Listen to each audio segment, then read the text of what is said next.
తిరుపతి ఎంఆర్పల్లిలో 4 అంతస్తుల భవనం కుప్పకూలింది. ప్రమాదంలో ముగ్గురికి తీవ్ర గాయాలు కావడంతో ఆసుపత్రికి తరలించారు. భవనం పక్కనే ఉన్న స్థలంలో నిర్మాణం కోసం గుంతలు తీయడంతో బిల్డింగ్ కూలిపోయింది.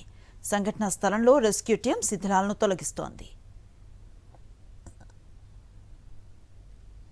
దీనిపై మరింత సమాచారం మా ప్రతినిధి ప్రసాద్ అందిస్తారు. తిరుపతిలో 4 అంతస్తుల భవనం కుప్పకూలడంతో కలకలం లేగింది. ఎంఆర్పల్లి సర్కిల్ సమీపంలో ఉన్న 4 అంతస్తుల భవనం ఒకసారిగా కుప్పకూలిపోయింది. మనం చూస్తున్నాం ఇక్కడ ఈ భవనం కుప్పకూలిన సంఘటనా స్థలంలో ప్రస్తుతం మనం ఉన్నాం. ఈ బిల్డింగ్ మొత్తం పూర్తిగా 4 అంతస్తుల భవనం. ఏదైతే మనం విజువల్లో చూస్తున్నామో ఆ ప్లేస్ లో ఈ భవనం ఉండేది.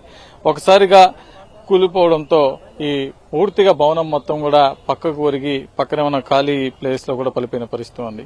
ఈ భవనం కూలడానికి ప్రత్యేక కారణాలు చూస్తే మనం ఈ భవనం వెనకాలే కొంత ఖాళీ ప్లేస్ ఉంది. ఇక్కడ మరొక భవనం నిర్మాణం కోసం గుంతలు తవ్వడంతో ఈ కింద పునాదికి పూర్తిగా పట్టు తప్పడంతో ఒకసారిగా ఈ భవనం మొత్తం కూడా కుప్పకూలిపోయింది. వెనువెంటనే బిల్డింగ్ సమీపంలో ఉన్న వారందరూ కూడా అరటి లోపల ఉన్న వారికి సమాచారం ఇవ్వడంతో బయటికి పరుగులు తీసిన పరిస్థితి ఉంది. లోపల ఉన్న వస్తువులు కావచ్చు ఇవన్నీ కూడా లోపల ఉండిపోయి లోపల ఉన్న మనుషులు మొత్తం బయటికి రావడంతో ప్రాణ నష్టం అనేది ప్రస్తుతం అదృష్టవశాత్తు తప్పినని చెప్పవచ్చు. ఈ సంఘటన స్థలానికి పోలీసులు కూడా చేరుకున్న పరిస్థితి. ప్రస్తుతం మనతో మాట్లాడడానికి పోలీసు అధికారులు కూడా ఉన్నారు. సార్ చెప్పండి, ఈ సంఘటనా స్థలంలో ప్రస్తుతం ఈ ఎవరైనా ఉన్నారా శిథిలాల కింద? ఎలాంటి సమాచారం, ఎందుకు జరిగింది అనుకున్నారు?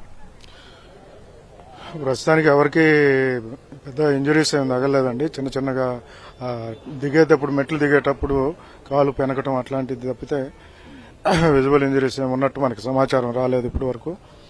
సడన్ గా ఇప్పుడు ఆల్రెడీ 3.5 years అవుతుంది బిల్డింగ్ కన్స్ట్రక్షన్ చేసి బాబు అని చెప్పి 3 story building. Ground floor first floor లో ఈ కమర్షియల్ కాంప్లెక్స్ లాగా ఇచ్చున్నారు రెంట్కి.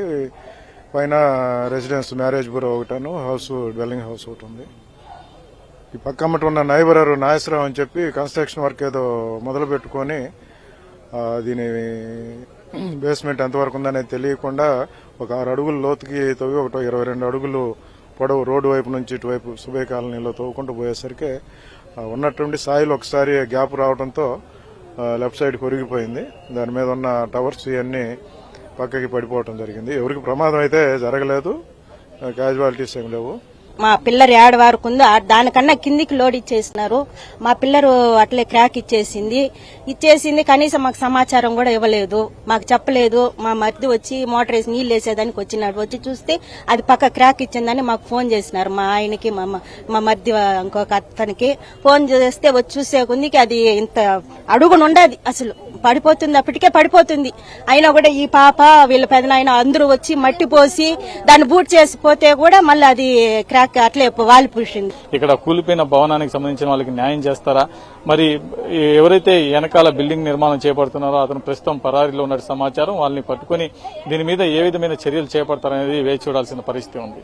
జర్నలిస్టు ఎల్లైతో ప్రసాద్, సాక్షి టీవీ, తిరుపతి నుండి.